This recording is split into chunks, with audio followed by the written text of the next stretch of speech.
الحمد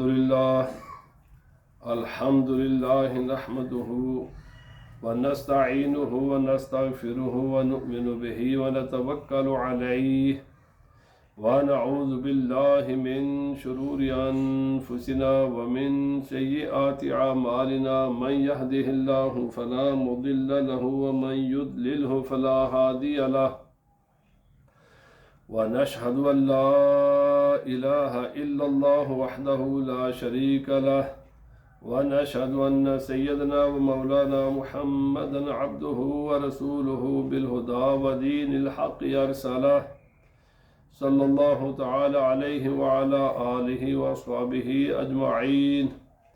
أما بعد فأعوذ بالله من الشيطان الرجيم. بسم الله الرحمن الرحيم. إن أول بيت وضع للناس للذي ببكة مباركا وهدى للعالمين فيه آيات بينات مقام إبراهيم ومن دخله كان آمنا ولله على الناس حج البيت من استطاع إليه سبيلا ومن كفر فإن الله غني عن العالمين. صدق الله العظيم. إن الله وملائكته يصلون على النبي يا أيها الذين آمنوا صلوا عليه وسلموا تسليما. اللهم صل على سيدنا ومولانا محمد وعلى آله وأصحابه سيدنا ومولانا محمد مبارك وسلم عليه. الصلاة والسلام عليك يا سيدي يا رسول الله وعلى آلك وأصحابك يا سيدي يا حبيب الله. الصلاة والسلام عليك يا سيدي يا رسول الله وعلى آلك وأصحابك يا سيدي يا حبيب اللہ. اللہ رب العزت جل وعلا کی حمد و ثنا اور نبی کریم رؤوف الرحیم صلی اللہ علیہ وسلم کے دربار در بار گہربار میں ہدیہ درود و سلام عرض کرنے کے بعد ماہ ذی القعدہ شریف جا رہا ہے اور آئندہ مہینہ ماہ ذی الحج ہے، جس کی 9 تاریخ کو پوری روئے زمین کے مسلمان جن کو اللہ پاک نے توفیق دی ہے وہ مکہ معظمہ میں حاضر ہو کر فریضہ حج ادا کریں گے. حضرات گرامی، اسلام کی 5 بنیادیں ہیں، 5 بنیادی احکام ہیں، ان میں سے ایک حج ہے. رسول اللہ صلی اللہ علیہ وسلم نے فرمایا کہ جس آدمی کو اللہ پاک نے وہاں پہنچنے کی توفیق دی ہے، یعنی وہ وہاں پہنچ سکتا ہے اور فریضہ حج ادا کر سکتا ہے، لیکن اس کے باوجود وہ سستی کرے، کوتاہی کرے، یہ فرض ادا نہ کرے اور اس فرض کی ادائیگی سے پہلے ہی اگر اس کو موت آ جائے تو اللہ تعالیٰ کو کوئی پرواہ نہیں ہے کہ وہ یہودی ہو کر مرے یا عیسائی ہو کر مرے، یعنی اس کا خاتمہ ایمان پر نہ ہو، کفر پر ہو. دنیا کے سب سے بڑی دولت اس کائنات کی ایمان ہے. ایمان سب سے بڑی دولت، اس سے بڑی کوئی دولت نہیں ہے. جب یہ دولت ہی انسان سے لے لی جائے تو اس سے بڑا بھی کوئی دنیا میں کائنات میں نقصان ہے. یہ سب سے بڑا لاس ہے. اسی لیے یاد رکھیں کہ قیامت کے دن اعمال کا وزن ہوگا. نمازیں تولی جائیں گی، باقی تمام جتنے بھی اعمال ہیں، میرے پاس وقت نہیں، میں نے جو باتیں کرنی ہیں وہ بہت زیادہ ہیں. تمام اعمال سب کا وزن ہوگا، لیکن ایک ایسا عمل ہے کہ اس کا کوئی وزن نہیں ہوگا، کیونکہ اس کا وزن ہو ہی نہیں سکتا، اور وہ ہے کلمہ شہادت، ایمان. اس کا وزن نہیں ہوگا قیامت کے دن، کیونکہ یہ اتنی بڑی چیز ہے، کلمہ شہادت اتنی بڑی چیز ہے کہ رسول اللہ صلی اللہ علیہ وسلم نے فرمایا یہ ساتوں زمین اور ساتوں آسمان اور یہ ساری کائنات اگر کسی ترازو کے ایک پلڑے میں رکھے جائیں اور دوسرے پلڑے میں کلمہ شہادت رکھا جائے تو فرمایا یہ کلمہ شہادت ساتوں زمین ساتوں آسمان ساری کائنات پر باری ہوگا۔ یہ اتنی بڑی دولت ہے ایمان کی، جس کی آج ہم قدر نہیں کرتے، جس کی ہمیں پرواہ نہیں ہے۔ بھائی تمام اعمال کا وزن ہوگا، اس کا وزن نہیں ہوگا، کیونکہ اس کا وزن ہو ہی نہیں سکتا۔ یہ کائنات کی سب سے بڑی دولت ہے۔ اور رسول اللہ صلی اللہ علیہ وسلم نے فرمایا کہ جس انسان پر حج فرض ہو گیا، اب فرض ہوتا کس پر ہے؟ بھائی بلوغت کے بعد انسان بالغ ہو جائے اور وہاں جا سکتا ہے، اسی لیے اس کا کوئی نصاب نہیں ہے۔ وجہ باقی تمام عبادات پوری روئے زمین پر ہو سکتی ہیں۔ نماز آپ جہاں بھی ہیں وہاں پڑھ سکتے ہیں، روزہ جہاں بھی ہے وہاں رکھ سکتے ہیں، زکوٰۃ جہاں بھی ہے وہاں ادا کر سکتے ہیں، تمام نیکیاں ہر جگہ ہو سکتی ہیں، لیکن حج یہ ایک ایسی ذمہ داری ہے کہ جو صرف ایک مخصوص مقام پر اور مخصوص دنوں میں ایک مخصوص طریقے سے ادا کی جاتی ہے۔ اس لیے ظاہر بات ہے بعض لوگ مکہ معظمہ کے قریب ہوں گے تو ان کا نصاب ان کے لیے مسئلہ اور ہے، بعض پیدل جا کر بھی ادا کر سکتے ہیں، بعض کے لیے پیدل چلنے کی نسبت سواری کے۔ اب ظاہر بات ہے جو جتنا دور ہوتا جائے گا اس کے لیے اتنی ہی آسانی ہوتی جائے گی، لیکن چاہے جہاں کہیں بھی روئے زمین پر انسان ہو پہنچ سکتا ہے۔ بس یہ بات ہے کہ وہاں پہنچنے کی اس میں استطاعت ہے، اور راستے کے جتنے بھی اخراجات ہیں، کھانا پینا یہ انسان کی ضرورت ہے، سواری انسان کی ضرورت ہے، اور آنکھیں اس کی سلامت ہوں، ٹانگیں اس کی سلامت ہوں، کوئی بیماری نہ ہو، وہاں پہنچ سکتا ہے۔ اور اگر شادی شدہ ہے یا اس کے ماں باپ ہیں تو اس کے جانے سے لے کر واپسی تک اس کے بیوی کا خرچہ، اس کے بچوں کا خرچہ، اس کے ماں باپ کا خرچہ وہ گھر دے کر جا سکتا ہے کہ نہیں؟ اگر یہ ساری چیزیں وہ کر سکتا ہے، ٹانگیں سلامت، آنکھیں سلامت، ٹھیک ہے، وہاں تک جا سکتا ہے۔ جن لوگوں کا خرچہ اس کے ذمہ ہے وہ جانے سے لے کر واپس تک اس کے پاس خرچہ موجود ہے تاکہ وہ ان کو دے کر جائے، ان کی زندگی تلف نہ ہو جائے، ضائع نہ ہو جائے، تو بھائی اس انسان پر حج فرض ہے، اس آدمی پر حج فرض ہے۔ صرف ایک شرط اور بھی ہے کہ آپ کے گھر سے لے کر مکہ معظمہ تک درمیان کا سارا راستہ یہ پرامن ہونا چاہیے۔ اگر راستے میں جنگ لگ گئی ہے، راستہ پرامن نہیں ہے، راستے میں ایسے خطرات ہیں کہ آپ کی جان جا سکتی ہے، ایک ہے جو ہاتھ گر کے تو وہ جان تو کسی وقت بھی جاتا ہے، وہ نہیں ہے، ایسی نہیں، جنگیں وغیرہ ہو رہی ہیں، تو بھائی اس وقت پھر اس سال جب تک وہ مسئلہ رہے گا تو آپ پر حج فرض نہیں ہوگا۔ راستہ پرامن ہونا چاہیے، کہاں سے؟ آپ کے گھر سے لے کر مکہ معظمہ تک یہ راستہ پرامن ہو، راستہ بھی پرامن ہے تو پھر حج فرض ہے۔ اب جس انسان نے اس فرض کی، اور یہ فرض زندگی میں ایک مرتبہ ہے، یعنی ایک مرتبہ یہ فرض ہے، باقی نہیں، باقی سب نفلی ہوں گے۔ جب اس نے زندگی میں ایک بار یہ حج فریضہ ادا کر لیا وہ بری ہو گیا۔ اور کیسا وہ اللہ نبی پاک صلی اللہ علیہ وسلم فرمائے جو آدمی یہ فرض ادا کر لیتا ہے بشرط جو شرائط ہیں قرآن پاک نے بیان کی ہیں، رسول اللہ صلی اللہ علیہ وسلم نے بیان فرمائی ہیں، علماء نے، فقہاء نے جن کی تشریح تفصیل بیان کی ہے، اس کے مطابق حج ادا کرے تو فرمایا جب یہ فریضہ حج ادا کرتا ہے نا تو یہ گناہوں سے ایسا پاک صاف ہو کر آتا ہے کہ جس طرح وہ پہلے دن دنیا میں اپنے ماں کی شکم سے باہر آئے، کوئی گناہ اس کے ذمہ نہیں ہوتا، تمام گناہ اس کے معاف ہو جاتے ہیں۔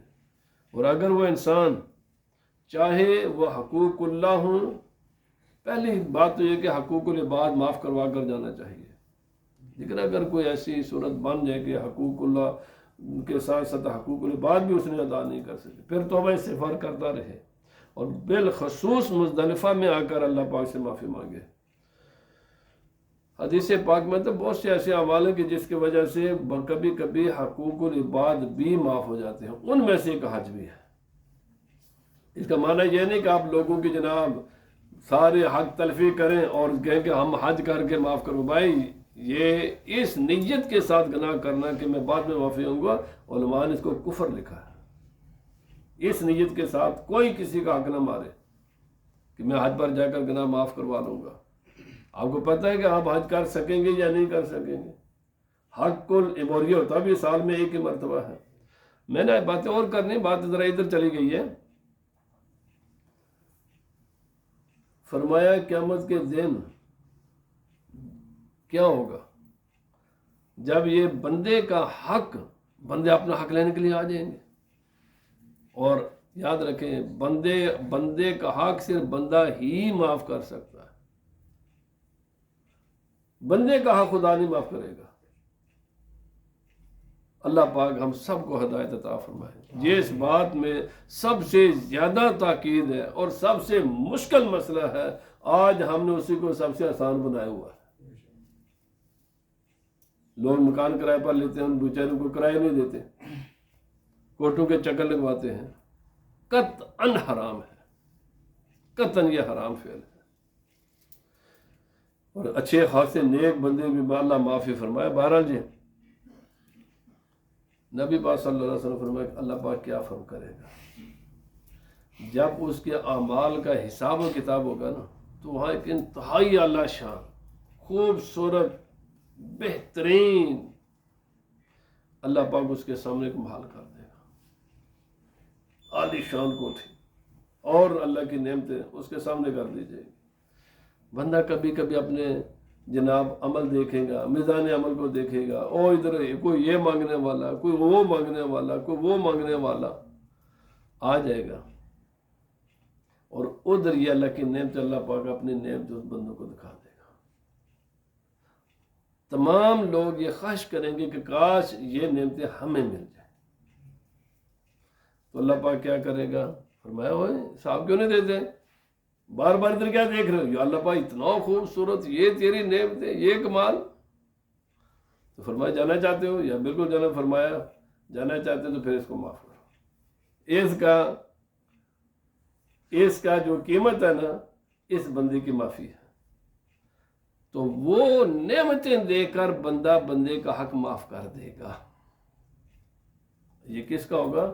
خصوصاً حاجیوں کے بارے میں ہوگا۔ جس نے حج کیا ہے اس کے ذمہ کوئی، اللہ پاک اپنے سارے حق معاف کر دیتا ہے جب بندہ میدان عرفات میں ہوتا ہے، لیکن جب مزدلفہ پہنچتا ہے تو اگر کوئی کمی بیشی رہ بھی جاتی ہے اور حقوق العباد ہی اگرچہ کیوں نہ ہو، اللہ پاک وہ بھی معاف فرما دے گا، لیکن دنیا میں معافی نہیں ہوگی، وہ قیامت کے دن۔ لیکن اس کی کوئی گارنٹی نہیں ہے بھائی، وہ کوئی گارنٹی نہیں ہے۔ مات اس نیت پر کوئی انسان گناہ کرے اور کسی کا حق مارے کہ میں حج کر کے مزدلفہ میں جا کر دعا مانگ کر میں یہ معافی کروا لوں گا، یہ ایک ہے، یہ ایک آپشن موجود ہے، لیکن یہ اللہ کی مرضی ہے۔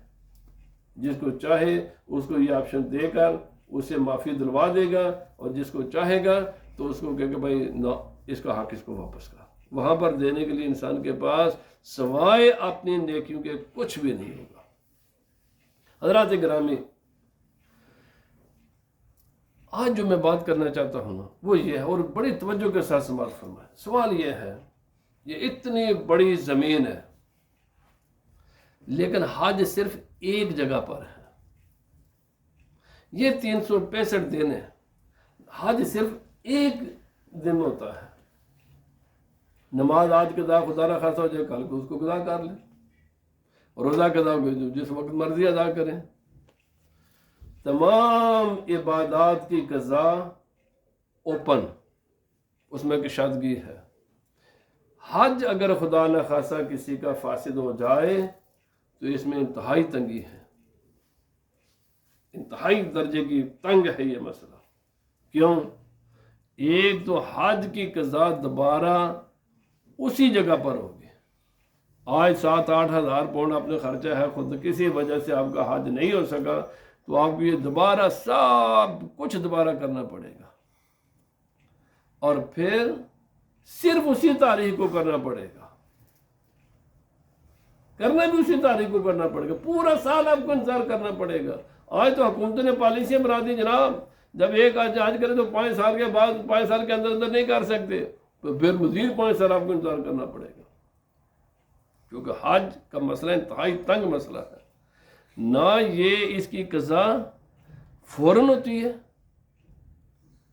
اور نہ ماس اسی جگہ کے علاوہ کسی اس کی جگہ اس کی قضا بھی نہیں ہو سکتی.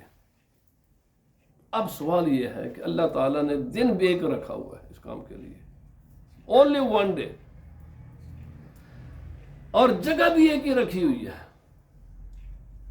اس کی وجہ کیا ہے؟ بس آج میں اسی بات پر بات کروں گا. اگر وقت ہوا تو انشاءاللہ میں کوشش کروں گا ساری باتیں ختم کر دوں. حضرات گرامی، وجہ یہ ہے، اور یہ آج اس میں ہزاروں ہمارے لیے سبق ہیں جس کو آج ہم بھولے ہوئے ہیں. کاش کہ ہم اس بات کو سمجھیں. جگہ کا مسئلہ یہ ہے کہ یہ جس زمین کے اوپر ہم بیٹھے ہوئے نا، یہاں پر پہلے پانی تھا. اس مٹی سے پہلے مٹی پر ہم بیٹھے ہوئے نا، یہ سورا پانی کا ایک گولا تھا. جس جگہ پر خانہ کعبہ ہے نا، اس پانی کے گولے پر ایک بلبلا اٹھا. اس بلبلے کو اللہ پاک نے مٹی میں تبدیل فرمایا، پھر اس مٹی کو ایکسپینڈ کیا، اور جہاں جہاں یہ روئے زمین پر یہ مٹی ہے نا، اس مٹی کا آغاز خانہ کعبہ سے ہوا. اسی لیے وہ جگہ خانہ کعبہ اس جگہ تاکہ تمہیں پتہ چلے کہ جس خدا کی زمین پر تم رہتے ہو نا، اس کا آغاز وہاں سے ہوا تھا.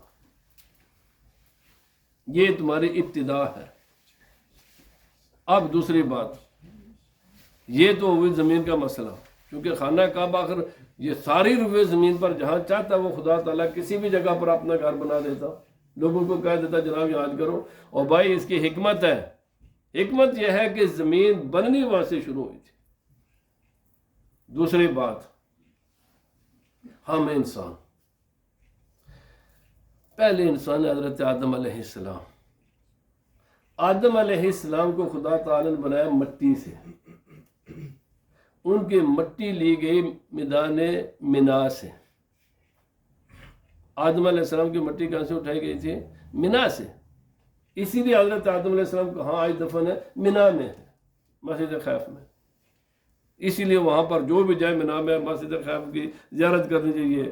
وہاں پر حضرت آدم علیہ السلام کے علاوہ 70 سے زائد انبیاء کرام مدفون ہیں، چونکہ سب سے پہلے ہمارے جو اللہ کے نبی بھی ہیں، پہلے انسان بھی ہیں، وہ اسی جگہ پر ہے. ان کی مٹی وہاں ہی سے لی گئی، کیونکہ یہ مسئلہ قرآن پاک نے کلیئر بیان کیا ہے. جس جگہ کی مٹی سے انسان کو بنایا جاتا ہے، اسی مقام پر انسان کی قبر ہوتی ہے. دیکھیں ہم پیدا کہاں ہوئے؟ پاکستان میں. دفن کدھر ہوتے ہیں؟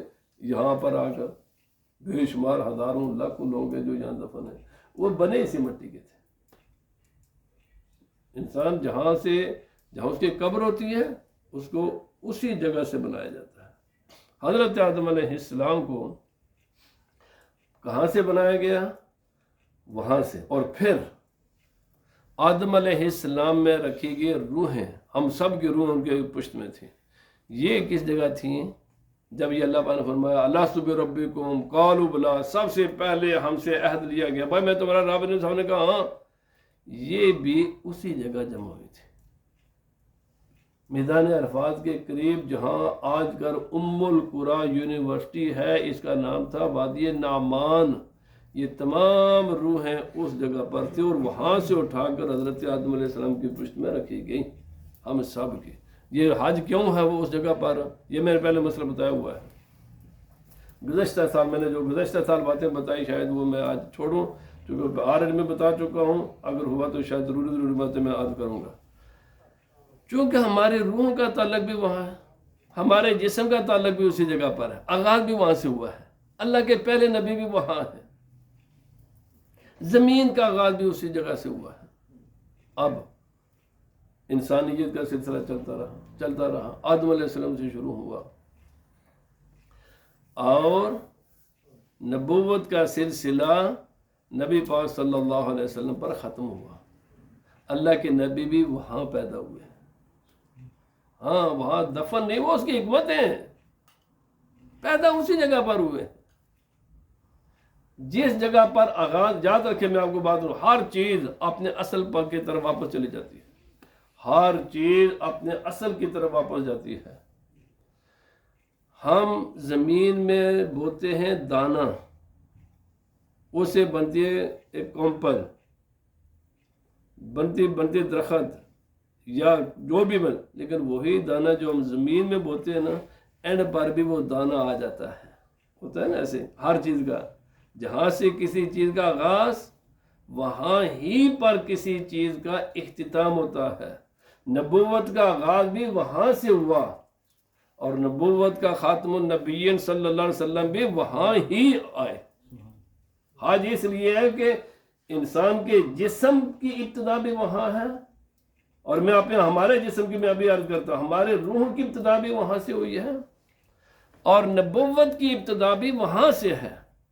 اور نبوت کا جو خاتم النبیین صلی اللہ علیہ وسلم کی ولادت بھی اسی مقام پر ہوئی ہے. اب ہمارے جسم، ہمارے روح وہاں، یہ واپس وہاں ہی جائیں گے. جب میدان معاشر قائم ہوگا نا تو سارے وہی جگہ وہاں سے، لیکن ابو فرما یہ سیریا تھا، دمشق تھا، یہ جورڈن وغیرہ، یہ سارا علاقہ میدان معاشر ہوگا، اسی جگہ پر ہوگا میدان معاشر. حج اس لیے ہے کہ انسان یاد کرے، جائے، ذہن میں رکھے، یہ ہے وہ جگہ جہاں سے میرے سفر کی ابتدا ہوئی تھی. یہ ہے وہ جگہ میرا جسم کا بھی، ہر انسان کے جسم کا بھی، اس کے جو کہ جسم بغیر روح کے کچھ بھی نہیں ہے. جسم بنا مختلف علاقوں سے، لیکن روح سب کے سب وہاں سے. تمام انسانی روح ہیں، تمام انسانی روح ہیں قیامت تک، جو آ چکی وہ بھی، جو ابھی آئیں گی وہ بھی، یہ سب کی سب روح ہیں میدان عرفات کے ساتھ. میں الحمدللہ جگہ کی زیارت کی ہے، وہاں یونیورسٹی اب بن گئی ہے. یہاں تھی جب اللہ پاک نے روحوں کو جمع کیا اور فرمایا لست بربکم قالوا بلا، یہ حدیث پاک ہے. نبی سے فرمایا ان روحوں کو یہاں پر جمع کیا گیا تھا اور ان سے پوچھا گیا تھا کہ میں کیا تمہارا رب نہیں ہوں؟ تو سب انسان ادھر وعدہ کر کے آئے ہوئے ہیں کہ یس تو ہمارا رب ہے. دنیا میں آ کر کی بعد نے یاد رکھا اور بعد بھول گئے. بھولنے والوں کو سزا ہوگی، یاد رکھنے والوں کو فکر ہی نہیں ہے، کیونکہ ہمارے تمام روح کا تعلق اسی مقام کے ساتھ ہے. ہمارے جسم حضرت آدم علیہ السلام کا بھی تعلق اسی جگہ تھے. نبوت کا آغاز بھی وہاں ہی سے ہوا اور نبوت کا اختتام بھی وہاں ہی سے ہوا. اور جب یہ ساری دنیا کا نظام لپیٹ دیا جائے گا، دوبارہ انسان کو جمع کیا جائے گا، جمع بھی وہاں ہی کیا جائے گا. اور جب یہ جسمانی طور پر آدم علیہ السلام کو پھر یہاں سے جنت میں لے جائے گے، جنت سے پھر تو آپ کو اتارا گیا. حضرت آدم، یہ الگ مسئلہ کتنا عرصہ آپ جنت میں رہے، بعض کہتے ہیں 40 دن رہے، بعض مختلف روایات ہیں اس سلسلے میں. آدم کو بڑے لمبے عرصہ تک جنت میں نہیں رہے. اور وہاں کیوں رہے، یہ بھی میرے پاس وقت میں یاد کروں، کیوں رہے میرے بھائی؟ یاد رکھیں کہ ایک ہوتی ہے تھیوری، ایک ہوتا ہے پریکٹیکل. آدم علیہ السلام کو اللہ تعالیٰ نے تمام کائنات کے علوم عطا کیے، لیکن اس کا پریکٹیکل شکلیں دکھانے کے لیے اللہ پاک نے آدم علیہ السلام کو جنت میں داخل فرمایا. دیکھ لو تم جب جاؤ گے نا نیچے زمین پر، میں واپس تمہیں بھیجوں گا نا، تو تم نے جیسے یہاں جنت کے لوگ ہیں نا، بس یہ سب چیزیں دیکھ لو، بس ایسی زمین پر ہے نا. یہ اسی لیے آپ جو سائنسدان بھی مان گئے اس بات کو، اللہ کی مخلوق انگنت زمین پر بھی ہے، سمندر میں بھی ہے، لیکن مکان بنا کر صرف انسان ہی رہتا ہے.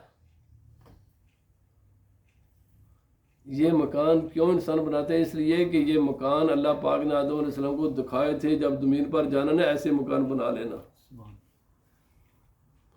اللہ رب العزت کے مخلوق کا انگنت لباس صرف انسان پہنتا ہے. جنت میں کیوں داخل کیا گیا؟ فرمائے دیکھ لو یہ ہے جناب لباس. لباس ایسے بنائے جاتے ہیں. یہ کپڑا جو انسان ننگا رہتا ہے نا، وہ انسان نہیں ہے، وہ کچھ جانور ہے. اس لیے میں کہتا ہوں بھائی اس کا شریعت نے ایک منیمم حد مقرر کی ہوئی ہے. یہ جو ناف سے لے کر گھٹنے کی ہڈی جہاں تک ختم ہوتی ہے، اور خاص کر یہ گرمیوں کے دن سن لیے مسئلہ، اتنے حصے کا ڈھانپنا فرض ہے. یہ نہیں لوگوں کے سامنے فرض ہے. آپ رات اپنے کمرے میں کالی کوٹری میں اکیلے بھی سوئے ہوئے ہیں تو پھر بھی اس کا ڈھانپنا ضروری ہوتا ہے. ماں سو جب انسان اپنے بیوی کے پاس جاتا ہے، اس کے علاوہ اس کا ڈھانپنا فرض ہوتا ہے. کیوں؟ اسی لیے خدا کے ساری مخلوق میں لباس صرف انسان پہنتا ہے. یہ آدم علیہ السلام کو وہاں جا پریکٹیکل کروا کے اللہ پاک نے زمین پر بھیجا تھا. اچھا، پھر سارے خدا کی مخلوق میں کھانا پکا کر صرف انسان کھاتا ہے. کوئی دنیا کے اللہ کے باقی مخلوق ہے جو کھانا پکاتی ہے؟ جانور کھانا پکاتے ہیں؟ نہیں کھاتے. وہ زندہ نہیں ہے؟ زندہ ہیں. پرندے کھانا نہیں پکاتے؟ وہ زندہ نہیں ہے؟ زندہ ہیں.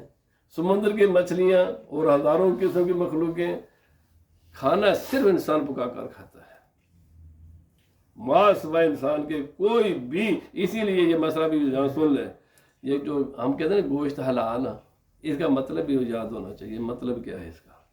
ایک تو یہ معنی ہے کہ جو جانور حلال ہے نا، یہ سارے کے سارے حلال نہیں ہوتے. ان کے کچھ پارٹس حرام بھی ہوتے ہیں، اور ان کو سیکھنا چاہیے. ہمارے لوگ بڑے شوق سے کہ پارٹ کھاتے ہیں، یا کچھ پارٹ حرام ہیں ان کے، کچھ پارٹ مکروہ تحریمی ہیں، کچھ پارٹ مکروہ تنزیہی ہیں. جانور کوئی بھی پورے کا پورا حلال نہیں ہوتا. کوئی جانور نہیں جو پورے کا پورا ہی حلال ہو. اب ہے دوسرا بات، جو اس کے پارٹ حلال بھی ہیں نا، ان کو کچا کھانا حرام ہے. میں کوئی آدمی کچا گوشت کھائے، کچا گوشت کھانا حرام ہوتا ہے. کچا گوشت کھانے کی اجازت نہیں ہے. اس کو پکا کر کھاؤ. کچے گوشت کو کھانے کی یہ حرام ہوتا ہے. کئی لوگ ہمارے وہ چھوٹے چھوٹے پیس بنا کر کچے گوشت کھاتے ہیں، ہم کو بڑا بھائی یہ حرام ہے، یہ نہ کھایا کرو کچا گوشت. کچا گوشت کھانا حرام ہے. جو میں بات کر رہا تھا وہ یہ تھی کہ کھانا پکا کر انسان ہی کھاتا ہے، لباس انسان ہی پہنتا ہے، مکان بنا کر اس کے اندر انسان ہی رہتا ہے، نکاح انسان ہی کرتا ہے. باقی کوئی جانور نکاح نہیں کرتے. انسانوں اور جانوروں میں فرق ہی یہی ہے جو میں نے بتایا ہے. جانور نکاح نہیں کرتے بھائی، نسل ان کی بھی بڑھتی ہے، پر انسان کو اپنی نسل کو ایسے بڑھانے کی اجازت نہیں ہے. یس قائم رکھے اپنی نسل کو بڑھائے، لیکن نکاح کر کے بڑھائے. تو حج کا فلسفہ یہ ہے کہ آدم علیہ السلام جب وہاں سے پھر واپس آئے، تو جب اللہ پاک نے اتارا نا، تو انسان کو سخت جان خدا نے بنایا، خاص کر کے مرد کو سخت جان بنایا ہے. حضرت حوا رضی اللہ تعالی عنہ کو اتارا جدہ میں، لیکن حضرت آدم علیہ السلام کو خدا نے فرمایا سری لنکا میں، اور سری لنکا دور انڈیا کے وہ آخری کنارے پر. فرمایا اب خود ہی تلاش کرو. یاد رکھے، مرد مشکل کا، جو مرد مشکلات کا سامنا نہیں کرتا، وہ یہ الفاظ دیگر، وہ آدمی نہیں ہے. جو آدم کا بیٹا ہوگا نا، وہ سخت جان ہوگا، وہ محنتی ہوگا. کیونکہ ہمارے ابا جی کو بھی وہیں اتارا گیا تھا. اب یہاں سے حضرت حوا کو خود ہی تلاش کرو. وہ اتنی بڑی زمین ہے، کیسے تلاش کریں؟ پر میں چلو، وہاں سے چلنا شروع کیا، سری لنکا، سارا انڈیا، پورا پاکستان، اور جناب یہ سور، یہ عراق اور کویت اور یہ سارے علاقے کراس کر کے یہ جہاں جبل رحمت ہے میدان عرفات میں، اس کو عرفات کہتے ہیں اسی لیے، اور کہ اس کی وجوہات ہیں، یہاں پر حضرت آدم علیہ السلام ایسے جا رہے ہیں، اور سیدہ حوا ان کو جدہ میں چونکہ ساتھ ہی 40-45 مل کا سفر ہے سارا، عورتوں کے لیے اللہ پاک نے ڈے 1 سے آسانیاں رکھی ہوئی ہیں، ان کو اتارا جدے میں، وہ یہ تلاش کریں وہ میرا شور کدھر ہے، وہ تلاش کرے کہ میری بیوی کدھر ہے۔ تو جب یہ جہاں پر جبل رحمت میدان عرفات میں ہے، اس کی اور بھی وجہ ہے، توبہ بھی ان کی یہیں قبول ہوئی تھی، لیکن ایک اس کی وجہ یہ بھی ہے کہ دونوں کی ملاقات یہاں ہوئی تھی، ملاقات یہاں ہوئی تھی۔ تو اللہ پاک نے فرمایا انسانوں، ایمان والو، اگر حج کرو اور حج ایسے کرو، سوچو، غور و فکر کرو، کائنات کی جس زمین پر تم رہتے ہو اس کی ابتدا بھی میں نے یہاں سے کی ہے، اور جو تم ہو تمہاری ابتدا بھی یہاں سے ہوئی ہے، اور جو تم کھاتے پیتے پہنتے سب کچھ ہو یہ اللہ کی نعمتیں بھی یہاں ہی ہیں، اور یہی وہ جگہ ہے کہ جہاں تمہارے ابا اور امی کی ملاقات ہوئی تھی، اور یہاں سے پھر یہ صفا مروہ میں جناب ہم کیوں کرتے ہیں سائی، کسی کو پتہ ہے؟ مشہور بات یہ ہے کہ حضرت حاجرہ رضی اللہ تعالی عنہ یہاں پر چڑھی وہاں پر چڑھے، لیکن ایک روایت اور بھی ہے، جب میدان عرفات میں حضرت آدم علیہ السلام اور حضرت حوا رضی اللہ تعالی عنہ کی ملاقات ہوئی نا، تو پھر یہ چل پڑے، اسی چونکہ خانہ کعبہ یہ سب سے پہلے انہوں نے بنایا تھا، یہ تو جا کر چلتے چلتے آخر تھک جاتے، 14-15 میل سفر ہے جناب، وہاں پہنچے تو جناب حضرت آدم علیہ السلام بیٹھے صفا پر، اور حضرت حوا آپ بیٹھ کے جا کر سستانے کے لیے مروہ پر۔ اب ہمیں حکم ہے کہ جا کر صفا سے شروع کرو، مروہ پر جاؤ، مروہ سے شروع کرو، فرمایا یاد رکھا کرو اے وہ جگہ کہ جتھے ساڈا پیو تے ماں بیٹھے سن، تے اپنے پیو ماں نوں بھولیا نہ کرو، پہلے انہوں نے بھولنا تو جڑا موجود ہے اس نے نہیں بھولنا، بھولنا نے جو بھولے گا وہ آدمی نہیں ہے، وہ آدمی نہیں جو اپنے ماں باپ کو بھول جائے۔ یہ حج اسی لیے، حج تمام کے تمام یا حضرت آدم علیہ السلام کے کام ہیں، یا حضرت ابراہیم علیہ السلام کے کام ہیں، یا رسول اللہ صلی اللہ علیہ وسلم کے کام ہیں، یا حضرت اسماعیل علیہ السلام، یہ 4 نبیوں کی سنتیں ہیں، بس اسی کا نام حج ہے۔ اللہ پاک ہمیں عمل کی توفیق عطا فرمائے۔ تو بھائی حج یہ ہے کہ انسان اپنے اول کو بھی یاد رکھے اور اپنے اخیر کو بھی یاد رکھے، آیا کہاں سے اس کو بھی یاد رکھے، اور اس نے جانا کہاں ہے اس کو بھی یاد رکھے، اور جو انسان اپنے اصل کو یاد رکھتا ہے نا وہ کبھی بھی ٹھوکر نہیں کھا سکتا۔ آخری بات آج ہم بھول گئے ہیں سب، بشمول میرے، میں اپنے آپ کو کہنا ادھر اکھاں بند کر کے سارے اسی تکے نا ساڈا ابا کی کردا سی تے ساڈا دادا کی کردا سی، تے جڑا اج کل نئی نسل آکڑی ہے نا یہ ساری آکڑ نکل جائے، سارے نکل جائے۔ میرے پروں اوٹا پر نہ سامان چکے تے جموں جاندے سن بیچارے، تے جموں تو نمک اٹھائے یا کوئی اتوں لے کے جموں تے جموں تو جناب واپس میر پر آنا یا کوٹلی یا سارے کوئی بھی جگہ، میرا کہنا مقصد ایک میں نے مثال دی ہے، یا گدوں پر سامان اٹھا کر، تو آج جناب گڈیاں بیٹھ کے بھول گئی اسی کون، میرے بھائی یاد رکھ تو اپنے دادے کو یاد نہیں کرتا، اس بیچارے نے کتنی تیرے لیے محنتیں کی ہیں، 200-250 میل تک میں نے نہیں پتا کتنا ہے، 12 بڑا مشکل سفر ہے، اگر وہ محنت نہ کرتا تو بھوک نال مر جاتا تو نہ ہوندا، انہیں محنت کیتیاں نے تو آج تیرا وجود ہے، ان کی محنتوں کی وجہ سے آج ہم ہیں، تو ان کو یاد رکھا کریں، ان کو یاد رکھا کریں۔